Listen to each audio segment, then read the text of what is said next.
Well, when we talk about earthquake preparedness, we're usually speaking in the context of survival. The expectation is that most of us will survive even the worst earthquake scenario scientists and emergency planners are expecting. That's the good news. Then what?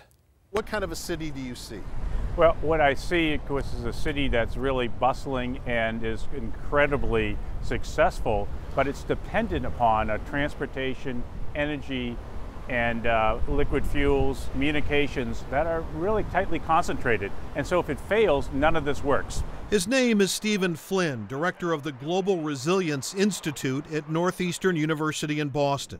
He came to speak with utilities ranging from fuel pipelines to power companies to water districts, sponsored by the Pacific Northwest Economic Region, about bouncing back after a mega quake. You've got to understand that you're all in this together, and how do we prioritize and plan for the recovery of all the key lifeline sectors, not just any one of them. And do they understand that? They do. There is a lot of understanding. The challenge here is that this is a nationwide challenge. And he only has to draw from the unfolding crisis in Puerto Rico, where fuel, water, and electricity are all in short supply. The docks are full of loaded trailers and containers, but there's not enough diesel and gasoline to get those trailers inland.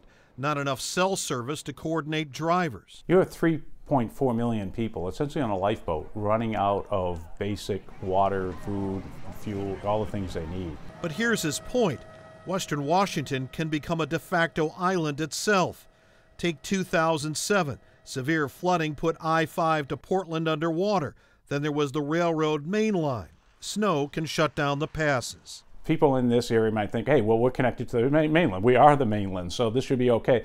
Actually, the infrastructure for Cascadia is a bit like an island. It turns out virtually all your transportation, all your liquid fuels are really concentrated from Vancouver pretty much down to Portland. It's all going to be impacted. And the only way the cavalry is going to come in is probably through your ports, through Seattle and through Tacoma.